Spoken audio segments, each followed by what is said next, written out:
Dr. Emily Post is an exercise physiologist, strength and conditioning specialist, a university professor. John Thistlethwaite was my mentor at Ohio Dominican, where I was playing college volleyball. Went on and got my master's at University of Tennessee, and then my PhD at Ohio State. You mentioned women that are postpartum, how fast they transform their bodies, and then also having to understand the hormones that go into weight gain and weight loss. The biggest thing was being able to meet them where they are.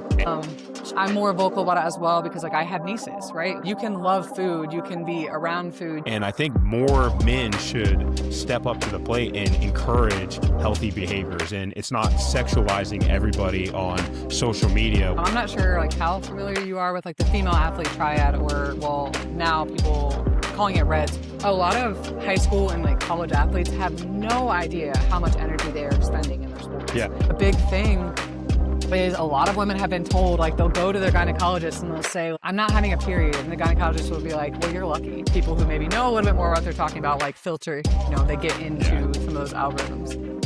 This influencer A will pick up on and run with for the next 3 months. And then you have 30,000 people that are following them that now all think this is the way I need to react. Let's just focus on what the body truly needs. My interest started with my aunt that has Down syndrome. These students, they want to be doctors, they want to be PTs, OTs, those things. You are going to come across people with Down syndrome. So how are you going to operate? How are you going to function? How comfortable are you with the risks that are associated with this population and training someone with Down syndrome? Being at a small institution, my goal of research is to how can I help people? Welcome back to another episode of Between the Reps. Today, I have a very special guest. Emily Post is going to be joining me for a conversation on exercise, women's health, and just her overall story on some of the things that she's been into, and going to do a deep dive on some of the women's health and just progressing into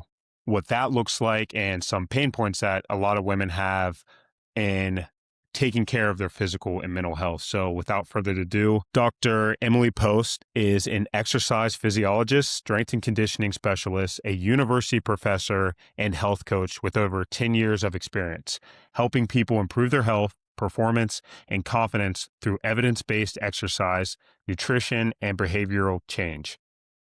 She earned her PhD in exercise physiology with a minor in neuroscience from The Ohio State University, and now she spends most of her time teaching, conducting research, and coaching clients. Emily is passionate about helping people cut through the noise in the health and fitness industry and focus on practical science-backed strategies to create lasting results. So without further ado, Dr. Emily Post, how are you doing today? Thanks. I'm doing good. Thanks for the introduction.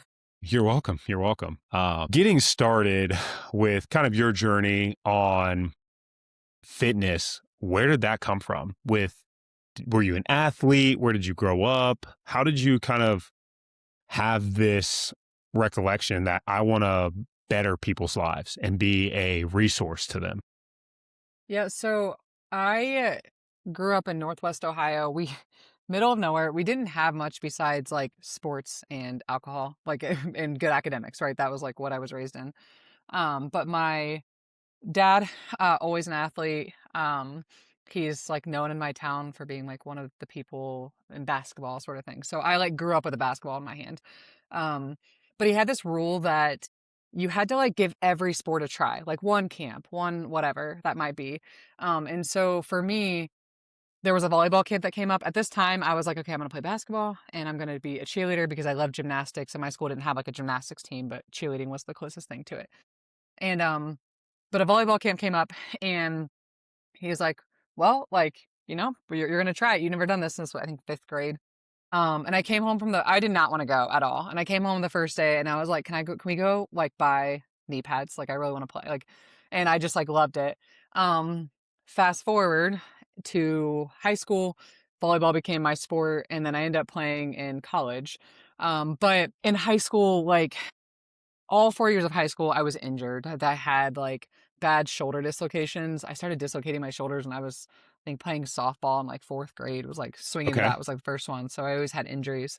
But every year got a little worse, and my shoulder specialist told me My going into my senior year of high school, he had said, if you want to play volleyball in college, like you've got to quit basketball. Cause I had freshman, sophomore, junior year, I had really bad injuries, like shoulder wise in basketball. I was like, okay. So I quit basketball and I did stats for the team. It was really hard at the time. I remember I look back at high schoolers now and I'm like, it was such a big deal at the time, but I'm like, it was fine. Yeah. And then I had a really bad injury in volleyball that year for, with my shoulder. All that being said, I played college, but these like injuries kept reoccurring. And I think because I had been around PTs and ATs so much, I actually was like, I don't want to do that. Like I Yeah. lived in a training room sort of thing. I started out in college as a psych major, and I think I just honestly, I think I just wanted to go to therapy. Like I loved how the brain worked and I loved like mental health aspect of things. Um and I ended up being like, you know what? I don't want to be in school this long. I don't want to be a psychologist or, a therapist and that. Like it's too much schooling is what I thought. Um Met with some advisors and found out exercise science was a thing. And John Thistlethwaite was my mentor at Ohio Dominican, where I was playing college at, or playing volleyball as well. And he was like, I think you would really like this. Like, just take kind of the intro level. Let's see how you like it. Took the class and I fell in love with it. I'm like, I didn't even know this was a thing you could study. Like, basically, I get to study sports. I get to study how the body works. And I like instantly fell in love with the major. I switched my major that same semester.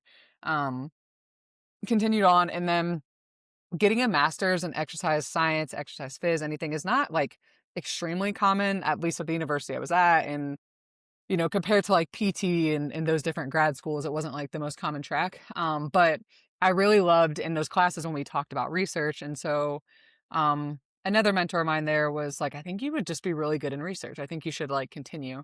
And then I found out you can get your school paid for. And I was like, that's a thing? Okay, absolutely.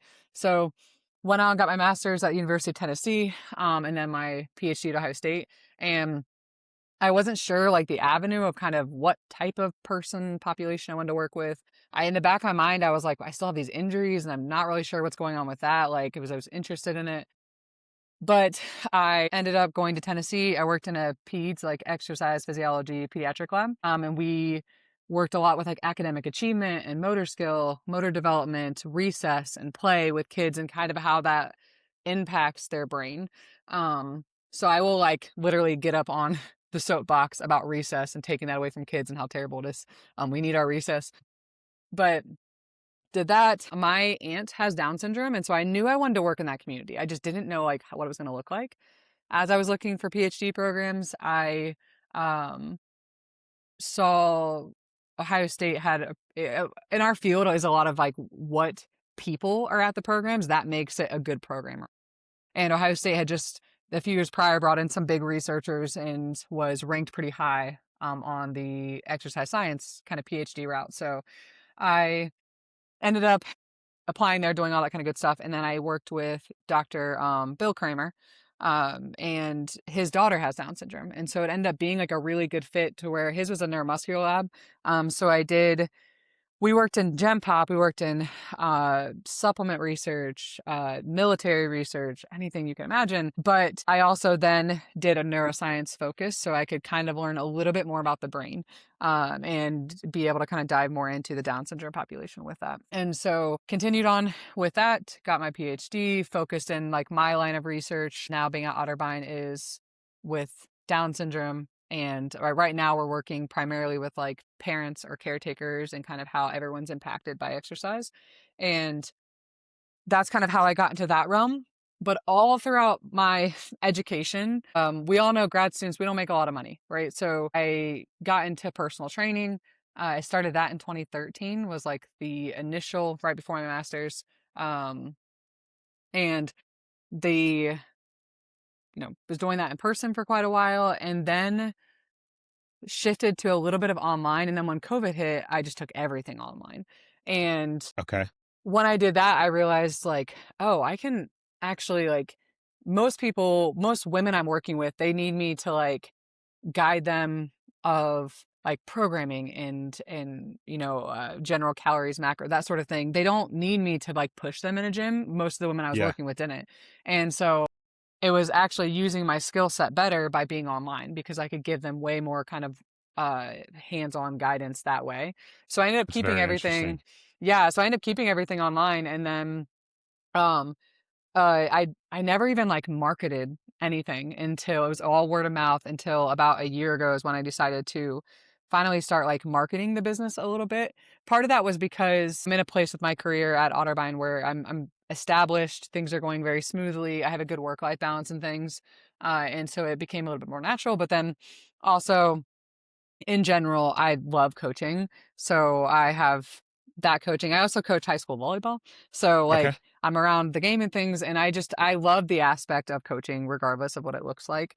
And so I wanted to be able to continue that, but at a slightly higher scale. Like I will like I see myself retiring at Otterbein. Like I love it there. The people I work with are wonderful. The students are wonderful. I get to teach all of the classes I love teaching, but I see this as a kind of forever with coaching as well. And so kind of built that up. I think for me, one reason why a lot of women relate to me a little bit more is because I've had so many injuries. So I've had times where my body composition is nowhere near where I want it to be. I have a lot of Definitely. barriers to exercise that I outwardly a lot of people don't see, right? But um I have a lot of these barriers. I'm like they're, and kind of how I worked through them to like get each time I get back to the same like body of what I've wanted before, the same health before. And I've had 7 orthopedic surgeries in 14 years, and so it's not a small amount, and every time you have, like, a big surgery like this, it's you're sedentary for quite a while, and then your body composition just shifts in all ways you don't want to. So I've had a lot of experience in the mental game of that. So, like, women who for example, women who have been pregnant, right? Their bodies change drastically. Now my injuries are nowhere near the hormonal shift, right? But just the idea of getting started again, the idea of you've been out of it a while, and things like that, a lot of women relate a bit to that. And in general of like I'm in this headspace of a lot of us are going to have barriers and I'm fortunate enough that if I'm going to be able-bodied and able to walk, I'm going to run sort of thing. So I don't take any of that for granted. Now I know not everyone has the same accessibility as what I do. And so if I have it, I'm not going to waste it if it comes to that. That's what I would say. What is very interesting to me. There's a couple of things I want to go back to, but you mentioned women that are postpartum. My fiance, this would have been my first time working with a client that has come back from a pregnancy. Typically, I like to work with athletes, high school, college kids. I coached at Otterbein for a few years. Yeah. I was there. I don't know if you would have been there yet. Been 2021, 2022. So right before I was there. Yeah, and I think it was right before the coach before had gotten fired. I was on that prior staff, but like you talked, Otterbein's a great place. I loved everything about it. I loved the people. I loved the administration. It was just a good place. It felt like a family. I went to a smaller school at Muskingum, and then transitioning to there and like you said, loving the coaching. I love being around the kids. I love giving back to the game that has given me so much. And I've gone through, I think, 3 major surgeries. I had my wrist and then shoulder and then my knee ACL.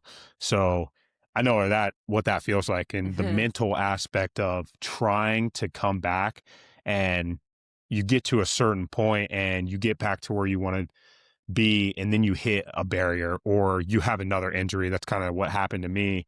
And it's just debilitating at times. And it's hard for you to kind of work through that. But to talk about the postpartum and women coming back, that's been very interesting to me lately Yeah. after helping her get back to where she wants to be. And she's still working, but I'm very interested in that type of research and helping women get back to that point. And that's something I never thought I would be interested in.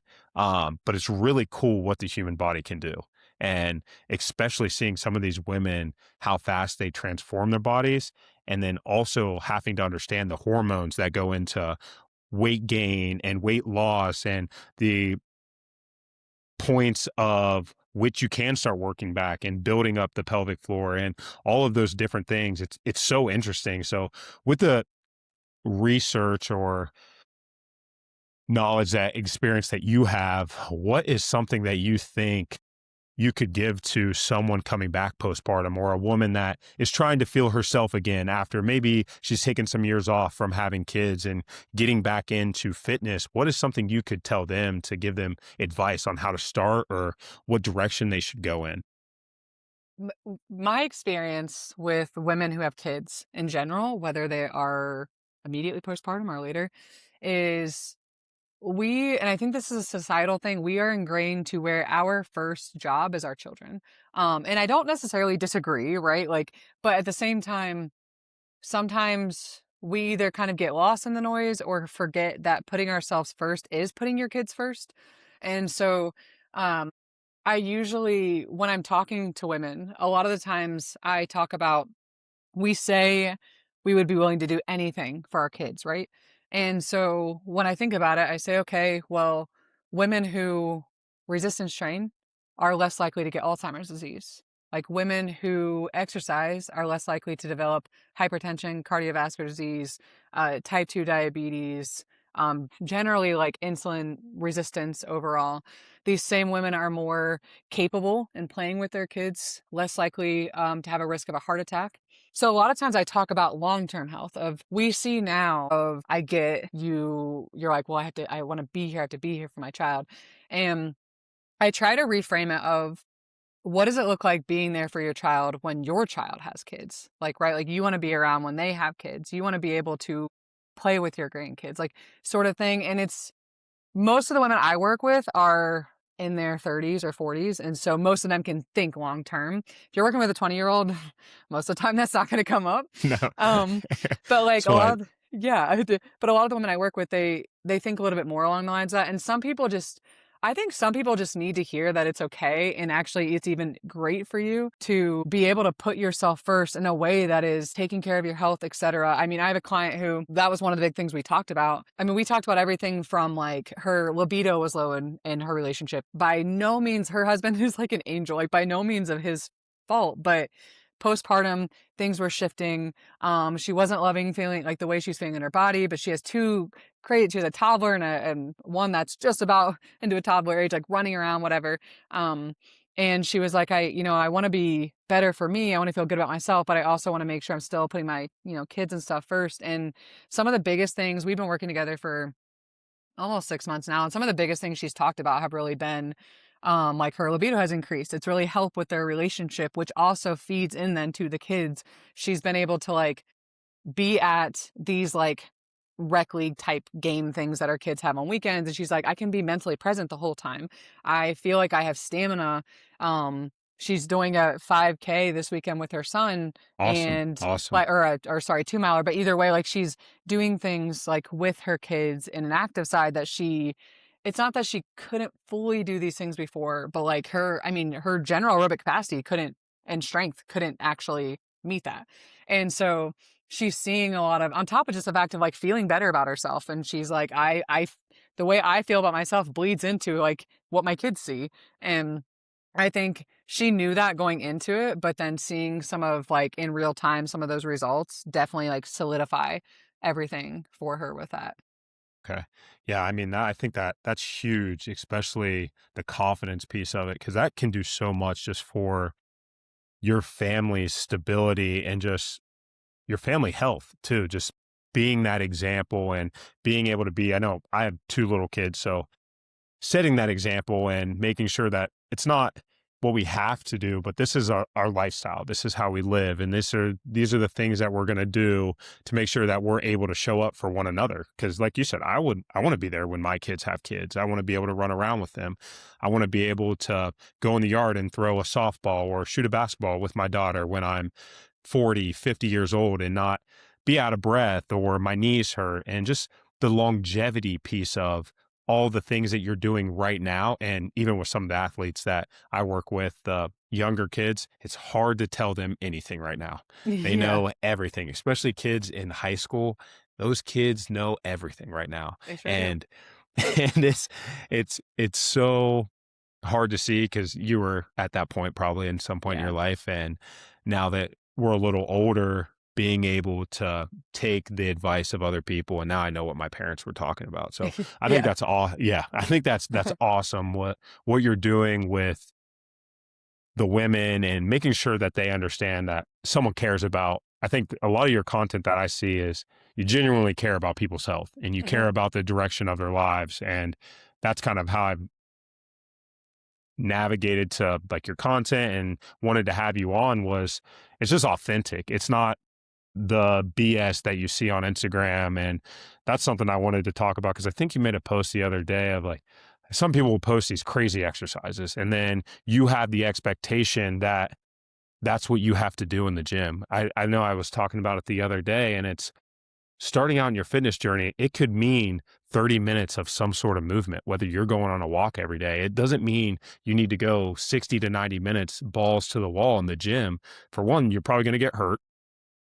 You don't have the aerobic capacity or the muscular endurance to do some of those workouts. And I think hit on that piece of just understanding your journey that you're on in regards to fitness and whether that's your nutrition, your health, whatever it may be, just understanding your journey and the path that you need to be on for where you're at in this life. Yeah, and I think my biggest thing is like as a coach or just as a human, honestly, as a professor, whatever, is meeting clients where they are. Yeah. And a lot of times, I mean, another reason why I do coaching is we kind of have like researchers in this realm, and then we have like hands-on practitioners, like strength and conditioning coaches, health coaches, et cetera, in this realm, and like they don't overlap, and they a lot of times butt heads, and unnecessarily, like don't need to. And I think it's a huge ego thing, right, between the two. People in research say, well, the data says X, Y, Z, but people in the field say, well, that doesn't actually translate. And it reminds me of like a business hierarchy structure of like the CEO says, let's do X, Y, Z. And people on the floor are like, well, that doesn't actually translate to what we're Yeah. doing. Like, and I think there's a lot of disconnect sometimes with that. And so I think sometimes as researchers, we forget that people are human and we also have to meet them to where they are. And so when it comes to like treating people, real humans, it's, for example, some things we talk about in my class with my students is I hate, absolutely hate the meathead mentality of like mind over matter, get it done, balls to the wall sort of like thing. Yeah. And I'm like, don't get me wrong, there is an aspect that is mind over matter for a lot of people. I'm like, but to sit there and say that I have the same barriers as a single mom living in South Linden who works multiple jobs and gets home after dark and it's not Yeah. safe to walk in her community. Like, that's not Yeah. the same thing, right? Yeah. Like, I don't have kids. I am financially stable.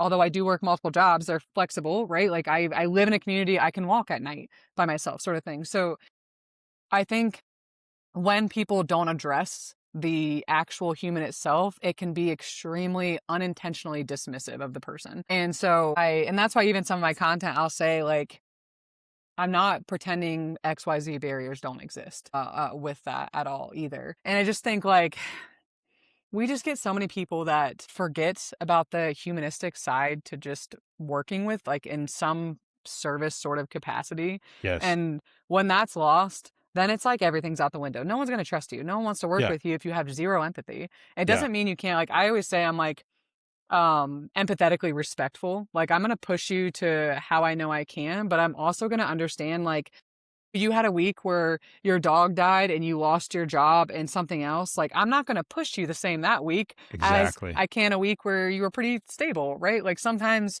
we have to like, chill it out a little bit. And at other times there'll be someone who's making an excuse that they can very much get past. And so I help them like get past that sort of like excuse, for lack of better words, with that. And you kind of are able to gauge and tell what you like, how you can push and pull people with that. Yeah. I think that's one of the biggest things that I've learned of coming from being a college athlete and kind of that culture, the football culture of go, go, go. Everything's balls to the wall, rigid, discipline. Now transitioning, we moved out to the suburbs and the gym that we go to, I run a couple classes and there's some older people that are in there and being able to meet the biggest thing was being able to meet them where they are and be able to take a step back and get outside of myself and see, okay, I can't push this person the same way that maybe I was pushing people when I'm down in a younger crowd in the short north or in Grandview, the people that would come into classes there. I can't push them the same way. I have to approach the situation a little different. They have 1,000 different things going on. They're parents, they work full-time jobs. There's different stressors that they're going through throughout the week. Yes, are there, like you said, sometimes where I can push them a little more because maybe it just might be something that they need to get out of their head about. But there's also the empathy aspect of it, which has been very hard for me. And showing them that, yes, showing them that they can do some of this stuff still. You're never too old. You're never too old to start something new. I know there's a few ladies at the gym now that have signed up for High Rocks races. And that's been one of the coolest things that I've seen is they're in their late 40s, maybe early 50s, and the transition in training and what they're doing. But we started at a base and we just started adding on as we went. And just to see that development, it's a little slower, but it's so cool to see how much they were capable of. And I think they're surprised with how much they're still capable of. And I think that's awesome to kind of meet people where they're at. And I love that you talked about, I think that was the exact post that you had the other day, is meeting people where they're at. So what is something, I think, before we move on, that you've learned over, I would say, probably the past 5 years that's kind of changed your mentality on fitness, I think, to be where it's at now, the empathy piece and meeting people where they're at? What was probably like a big factor for you in that change? I think I've always been a pretty like I'm like a big feelings type of girl sort of thing, and I've always been that way. Um, I've always I still remember 10 years ago, I hit a squirrel on the road and I cried and I killed and my nephew was like 3 years old in the back, and I was like, "Don't tell your mom I'm crying." And the first thing he does when he walks in is like, "Mom, yeah, Emmy hit a squirrel." And I was like, "So what are you doing?" But like, so I've always had like I've been like a lot of feelings sensitive, my family jokes, so like it's always been that way. But over the last couple of years, I think the reason I've been a little bit more vocal about it, um, has been because of all of the negative things that I see on social media. Um, and that was another push of why I put some stuff out there, right? And the other thing is the stuff we see on social media in relation to women and their bodies, coming from both men and women. But there's always a new fad of a certain way we're supposed to look, right? It was in the 90s and like, well, 80s, 90s, it was like pick thin. And then it started to get into like curvy, but only curvy in the places we like need to be curvy in. And now the like skinny trend is kind of coming back. And I just am tired of women feeling like they have to look a certain way. Like I'd rather people focus on their health. I mean, I work with I coach my mom, and Okay. she it turns 66 this year. And so like you were saying, like, it's never too late to start. And we more recently started kind of working together, and we're working on kind of unlearning a lot of things like nutritionally, especially just like as far as how much we eat and stuff that she's learned over the last, I mean, her whole life, right? And I I'm so grateful that she's willing to unlearn those things, but how amazing would it be if she had people there to help offset the 80s mentality of like liquid diets, not eating, etc.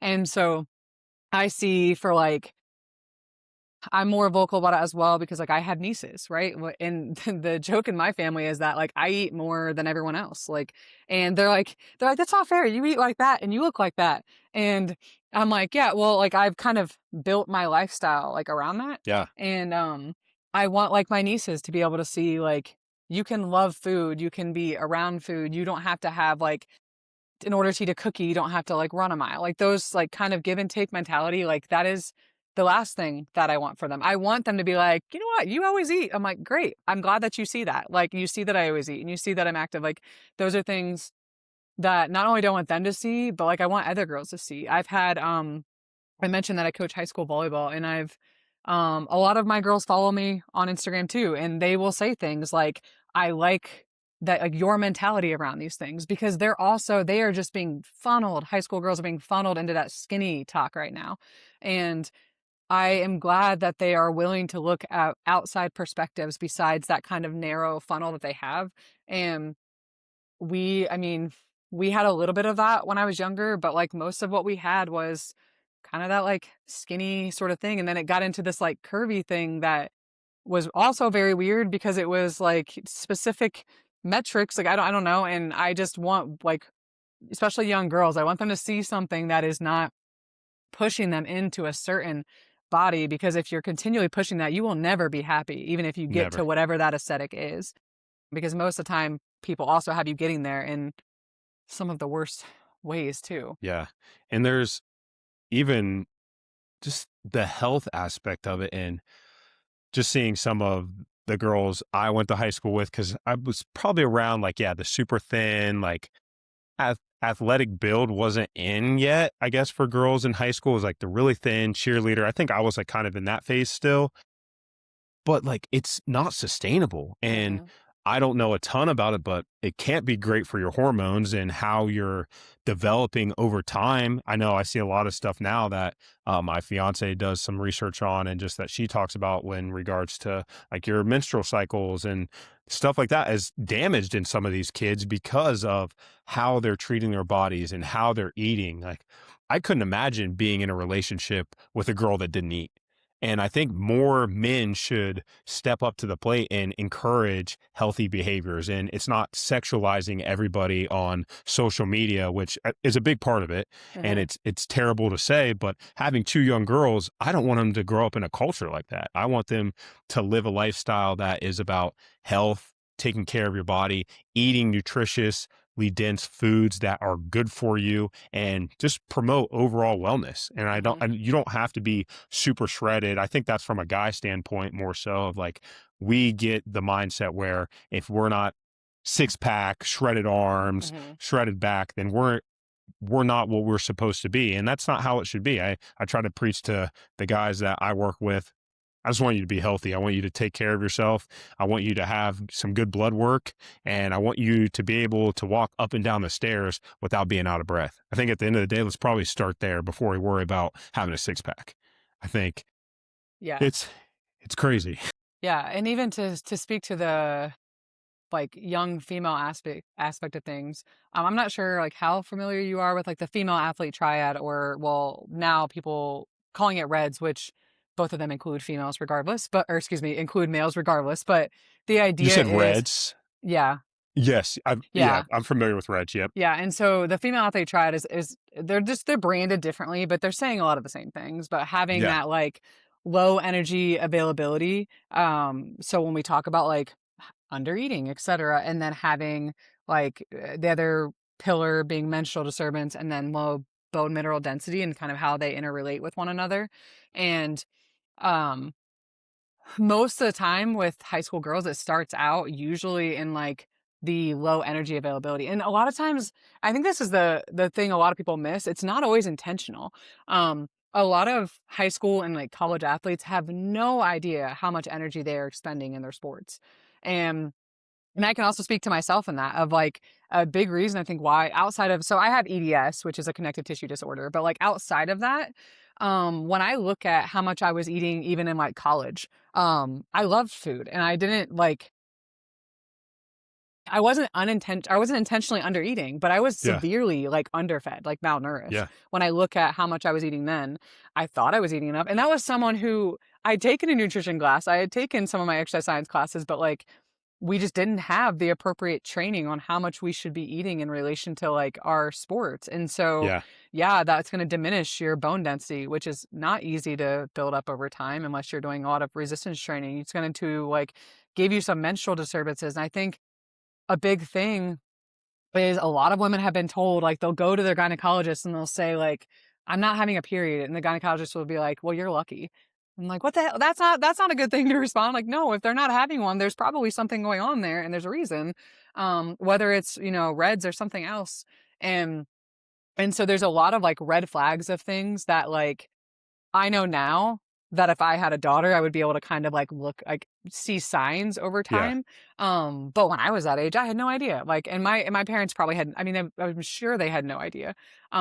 Especially for someone who I am fortunate that I've never really struggled a ton with like body image. I've never really struggled with like eating enough. It was more a matter if I was under eating, it was like unintentional. Like I didn't realize how Yeah. much I should be eating.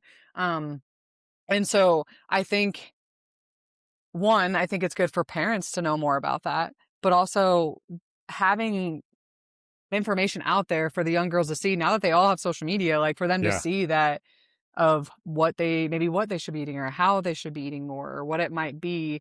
So they can at least know questions to ask. A lot of times we just didn't even know what to ask because we didn't know there's anything wrong like with it at that point. Um, and so yeah, I think it's a place to start. But I mean, I still see.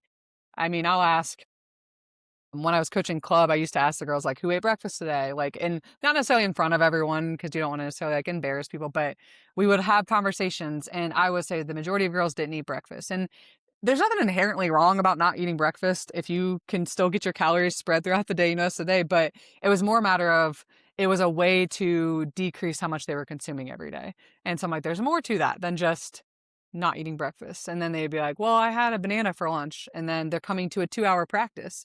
And I'm like, that makes sense while you're coming out injured or not feeling well afterwards. Because even if you eat after this, like you've had nothing to fuel yourself going into this workout too. And I think a lot of it is just lack of knowledge and they're seeing one thing out there. Unfortunately, the Yeah. algorithm feeds us into that. So if they started Yeah. looking at that side of TikTok or Instagram, whatever, they're going to keep getting that. But that's where I hope some pages of like people who maybe know a little bit more what they're talking about, like filter, they get Yeah. into some of those algorithms. And that's the thing too, is there's so many people out there that it's just flashy and they don't even know what they're talking about. It's just the fads, the trends that this influencer A will pick up on and run with for the next 3 months, and then you have 30,000 people that are following them that now all think this is the way I need to react, and your body never gets into a routine of Mhm. what it truly needs because 'cause you're going through cycling through 8 different diets in a year instead of just, "Let's just focus on what the body truly needs," and I think that's, like, one of the biggest things that drives me insane about the fitness space, and which you try to have people like you share their message and get it out there. But like you said, the algorithm's going to show you what you want to see. And Mhm. once you're into a certain thing, that's all that's going to be stuck. So Yeah. I did have a question on kind of you mentioned Down syndrome research that Mhm. you're doing with, especially with the parents of Yeah.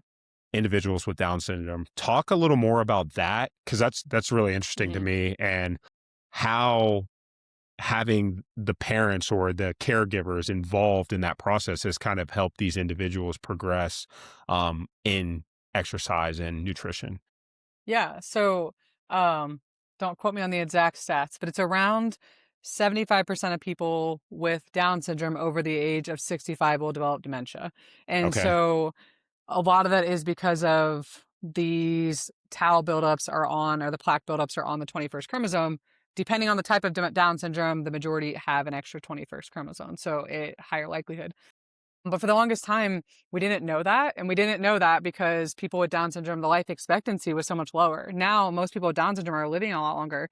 And a big piece of it is they're living longer than their parents. It used to be where people with Down syndrome would pass before their parents or their Okay. caretakers. So a lot of the research has shifted in terms of like quality of life, like general, like being able to be independent.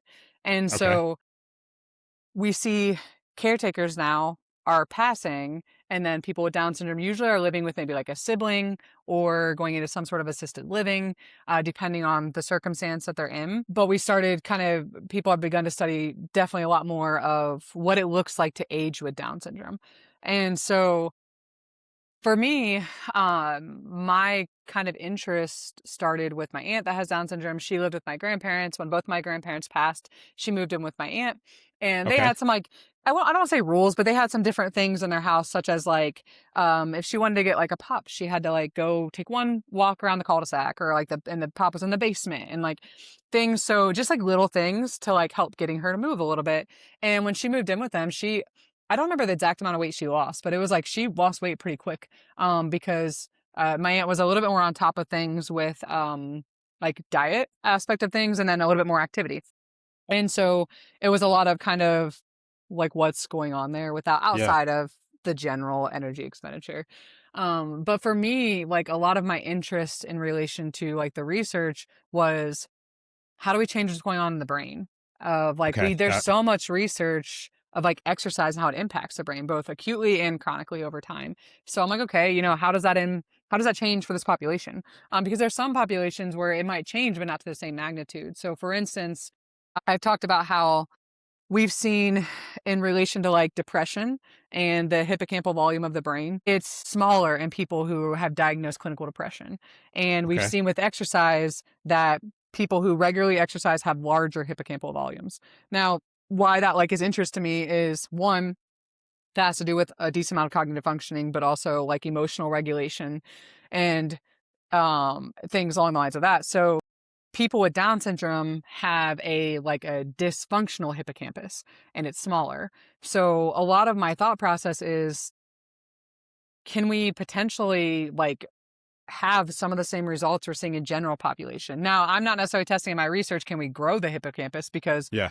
that is mostly rat-based models and like autopsies of the rats and things. But the idea is, can we get a lot of those same changes over time for people with Down syndrome to where maybe we can help with emotional regulation. Maybe that can help with general independence and cognitive function for these individuals. And so in the past, I've done research like specifically with resistance training in this population and mostly just with the individuals with Down syndrome. But I particularly mostly work with adults with Down syndrome, mainly because there's a decent amount of programming for people up until they graduate high school, which for a lot of people with Down syndrome is around 21, depending Okay. on them, where they're at. But then a lot of the programming kind of drops off, or it's not as accessible, I should say. So my interest is okay. So when people, adults with Down syndrome, what are some things they can do? And we've kind of shifted then into that study that we had then that was just looking at adults with Down syndrome. We had some pretty great results from that. And so my next thing was when I finished the study, I basically interviewed all the parents and I'm like, what, if you could change something, like what would it be? Like what were the barriers, et cetera? And across the board, the parents kind of said two things. One, we wish it was longer. We could keep going, Yeah. but also, or Okay. we could re-enroll or something. And then the second one was they wish that they could work out at the same time to kind of make it a joint thing. Because most people with Down syndrome have transportation barriers. So most of the time, the parents were coming and kind of hanging out while we worked out, and then they would take the individual home. And so it shifted into this next study where it is an adult with Down syndrome and their caretaker. And so we train them both. And the idea is, will it help with like long-term retention to exercise if we now have a parent? Will it help? Will we get a lot of the same results in terms of like strength, bone density, mass, or muscle mass, like all those things, cognitive function on top of, will the parents see some changes with that then too? And then there's kind of the social dynamic between the two of how does it change the bond between parent and their child with Down syndrome. So that's kind of where we're at currently, and we're still working on that study. But I can say just anecdotally, um, I've had a lot of parents who are like, I wish we could keep going with this. Like I want to. And the goal is someday to have, like a short summer program or something where people can come and like they can keep every year look forward to like a summer program that is Yeah. free and is just like ran by students, et cetera, to where they can have a place to learn how to exercise. Um, but that's kind of what brought us into that realm. I have 9 research assistants, so undergrads that Okay. like help in my lab. I'm very passionate about exposing our students to work with people that look or operate differently than them. Yeah. Yeah. And so I have a lot of students who will be like, okay, I only have 1 hour a week that can help. I'm like, cool, we'll take it in. And then all of a sudden they'll develop a relationship with like a client and they're like, actually, I can do more. I can do this. I can Yeah. do that. And like they stay longer. And um, every one of my students that have helped have been like, this was like pretty life changing in a sense Yeah. of like getting to know other individuals. And um, it's kind of like one of those things. A lot of these students are going into like, they want to be doctors, they want to be PTs, OTs, those things. And I'm like, you are going to come across people with Down syndrome. So how are you going to operate? How are you going to function? Like, how comfortable are you with like the risk that are associated with this population and training someone with Down syndrome, like those things. And so that's kind of like where we are now with it. But It is, in my opinion, I'm biased, but it's the most fun population to work with. I know it can be challenging. It Yeah. requires a lot of patience, but I have one of the parents, he always told me, he was like, you know, my son always, like, some people would really just find him annoying when he does certain things. And he's like, you are just like living it up. And I'm like, because he's one of my favorites. I'm like, I love Yeah. working with him. Like, it's a good time. So it does require a certain amount of patience. But I mean, it's so much fun. That's I think that's so rewarding that Hmm. the passion behind it and actually going to work and showing up every single day, enjoying what you're doing. I think that is probably the number one thing for people, that if you can find something that's fulfilling, no matter how much money you're making, you're going to have a good life. Like, I think that's the whole point of life at times. I think one of my big questions, which you might not know the answer to this, or you guys haven't gotten that far in research, but I would be very interested to see, like, with exercise, I know there's been a lot of studies, like, for me or in general population of people, the cognitive performance. Do you guys see any increase in cognitive performance after exercise with the individuals with Down syndrome, or if that's something that you could test from, I guess, any parents say anything, or do you see like any increase? I would be very interested to see like that side of things and what that would look like. Yeah, if we're talking like acutely, like immediately after exercise, it's a little bit different. It's a little harder to study acute Yeah. changes. And we know there's like a U-shaped curve for general population. It highly likely falls into the same category for people with Down Okay. syndrome, meaning that like moderate intensity, kind of like what I was saying with recess, like a moderate Yeah. intensity usually gets us to a pretty solid cognitive level post-exercise. But if we're at extremely high intensity, that can sometimes diminish cognitive performance Yeah. immediately after. I mean, we're exhausted, right? Mental exhaustion along with a lot of other things that change.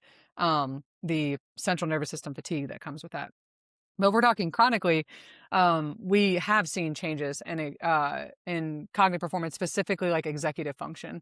And the way the way a lot of parents seem to like talk about that is usually in relation to like emotional regulation and Gotcha. being able to almost just like handle emotions a little bit more. The actual like cognitive processing within executive function, like attention, et cetera, that tends to be noticed a little bit. Um, but like anecdotally from the parents, the one thing they tend to notice is a lot with emotions, Emotions. and anything in relation to like confidence.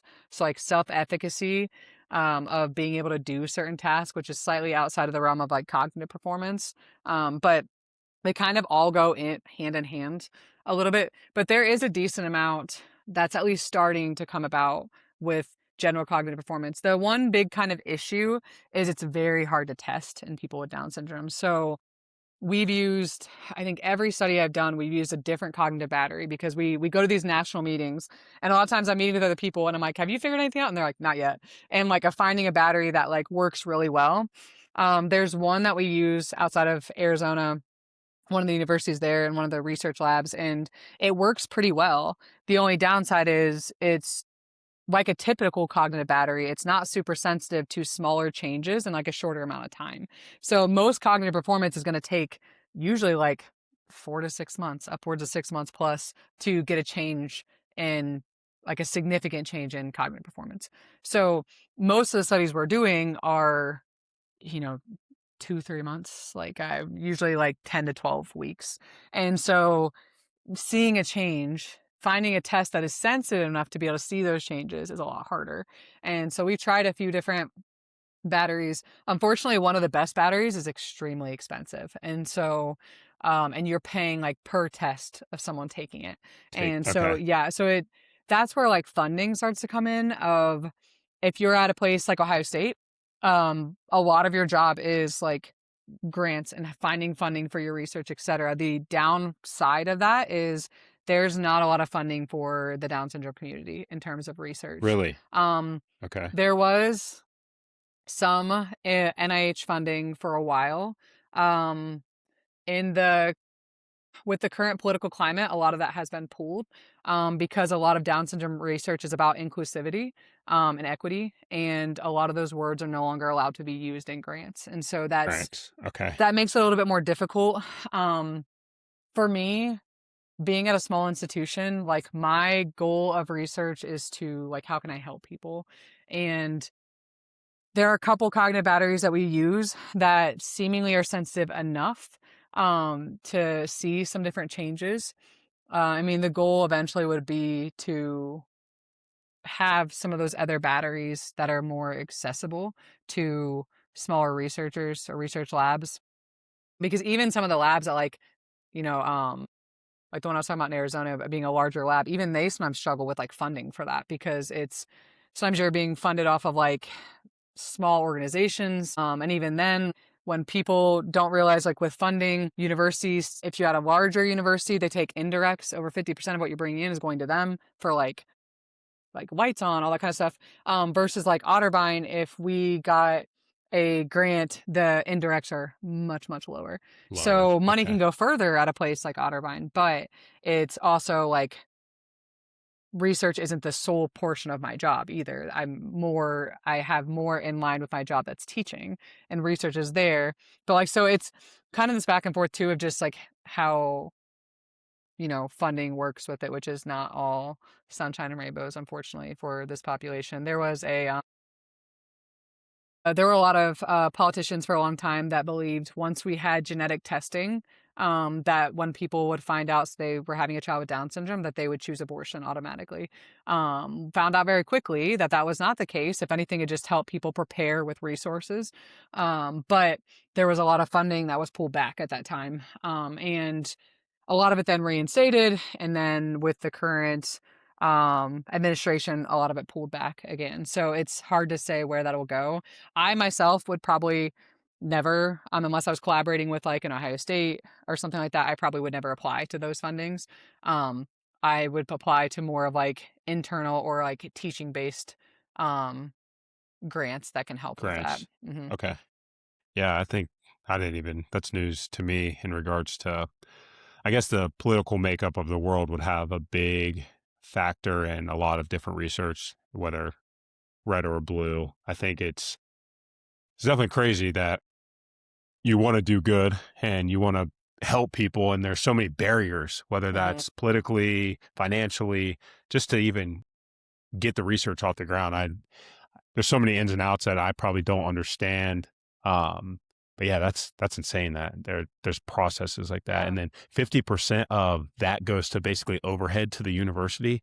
Yeah. I don't know what it's That's at insane. now. I think it was That's closer to like 51 when I was there, that's but ins- it's that's also like insane. another reason why a lot of researchers are pushing to, they want to have, like so we have theoretically separation of like church and state. The Yeah, yeah, idea is yeah, that yeah. we also have separation of like politics and research to Yeah, yeah, yeah. where the politics shouldn't be able to like dictate like governmental funding to the point of how like yes it's coming from the government, but they shouldn't be able to say like you can only publish certain favorable results sort of thing, because Correct. then you get into researchers who are like, well, I can't even apply for that funding because they're not going to let me publish it unless it is in line with their political ideology. Yeah. And that's what we're seeing a little bit of now, of some of that trying to be pushed as funding is changing. If you're getting any sort of like governmental funding, I don't think it'll. I don't know. I hope not. I don't think it'll go to the point where like that's fully changed. I think there are Yeah. enough stops in place, hopefully. But that's the kind of thing of researchers want to get to the end result, and we want to be able to tell everyone what that result is without having to have like, goggles on with it. Yeah. Kind of a tunnel vision, and Yeah. you're more pointed in a direction that you really don't want to go, and the research isn't pointing you in that direction. So Yeah. that Yeah. sucks. That's Yeah. tough. That's tough. That's tough. So I would say before we wrap up here, I kind of have a question in regards to like behavior change and habits. Hmm. I've seen some of your content of you speaking on routines. That's something I'm big on, is just habits, routines, and just setting yourself up for success and having a foundation of your life, making it that lifestyle. And I think one thing I would want to ask is, why is changing our habits so hard? And how do you align your current life with the life that you want to have in regards to whether that's fitness or your eating habits, whatever it may be? How do you do that? So as far as the behavioral research, like all the data on it, I definitely don't have as much knowledge in that. But what I will say is we are creatures of habit and routine. So even if you have conditions like, for example, I have ADHD, right? Like some that changes some things, but even with that, we are creatures of habit. Yeah. Um, it can take, I mean, the research is mixed of how long it takes, but we usually just say like a month to like fully develop a habit. Um, but with that, I think it's a matter of the way I like to see it is more of a shift in identity than what it is like a habit. So if exercise is a part of their identity, right? Like they're doing these things for their health or whatever, however you might look at it, then it's less of I'm building a habit I have to do every day, and it's more a matter of this is who I am. And Yeah. I think that shift in mindset can go a long way. There are a lot of people who they see like fitness influencers and thing, and they think those individuals just one, they think they work out for a living, and that is not the case for most of them that have a business. But also two, they see it as in like, well, that's just like a part of their life, like that's not necessarily me. And I'm like, even the people who, I know a lot of business coaches who are they part of their life is their workout routine, like that discipline with that. And so it doesn't mean that just because you're not in the industry, it doesn't mean it can be a part of your like identity with Yeah. that. And I think it's a matter of creating that identity, but not tying yourself to the identity that if something disrupts it, we completely go to shambles. Yeah. So, and I say that more so of like someone coming from like my end of exercise is a huge piece of my identity. But when I get injured, it doesn't pull me to shambles, right? Like I can get creative, find other things. We can understand that our body composition is going to shift unfavorably for this short period of time, but we can get back to it. Like, but it is still part of my lifestyle. So, when an injury comes about, I don't just automatically not like move at all. I find other ways to move. I get creative in other ways. Because it is a part of who I am. It's part of that routine. It's a part of the habits that are built with that. And that goes the same with like nutrition. There are some people who will talk about, um, like I've had some people say like, well, you just don't like, you don't get to live. And I'm like, yeah, but for me, if like, listen, I love sweets, but like I have a severe gluten intolerance with a genetic Okay. condition. And so if I eat gluten, I'm vomiting. Like that is no fun for me or anyone around me. Right. And like same with like if I drink too much, like alcohol, I don't feel good for like 48 hours. Like for me, that's not worth it. Like it's not whatever I get in those moments is not worth it. And so when I am eating mostly whole foods, when I'm eating pretty balanced, when I'm eating higher in protein, like the way my body feels with that is I feel better day to day. And I'm like, no, that Yeah. is me kind of living my life. But it's a Yeah. part of my lifestyle rather than it being like a punishment. But I think a lot of the women I work with, they develop these shifts to where it's a part of their lifestyle. Like I've had some clients who be like, damn you, I can't even eat like Taco Bell the same way anymore. And I'm like, I was like, there's nothing wrong with Taco Bell, but also like, if you haven't had a lot of processed food in a while, like you realize pretty quickly what it can Yes. do to your body potentially. And so I think I think there's a misinterpretation or a misunderstanding of what someone who eats towards like the nutritional guidelines, Yeah. and someone who's active of it's not them not living their lives. Doing those things kind of allow them to live their life in a different Yeah. way. They get to be active. They get to go hike. They, whatever it might be. Um, and so I definitely think it's less of a like build habits and it's more of a like build your identity of like who do you Be want to be and then okay. how do you get yourself there? Like what do Okay. you want your life to be and then how do you Yeah. get yourself there? I love that. I think finding out who you are and like you said, the person you want to be, I think it's the first step on any journey that you're going on, whether that's in your career, that's in your fitness, health, whatever it may be. I think people get so caught up in trying to be four or five different people instead of being the person that you want to be. And social media plays a big part in that. And it's going to only get worse. So I think figure out what you want to do, figure out the person you want to be. Don't care about anyone else's opinion, which is easier said than done. I get that. But at the end of the day, you have to worry about yourself and your health and your fitness comes first. And I really appreciate you hopping on here and talking with me. I've really enjoyed this. Where can everybody find you? I know you have a website, social media. Yeah, the main place you can find me is on Instagram, Dr. M Post. I Okay. also have a TikTok, but post a lot of the same things.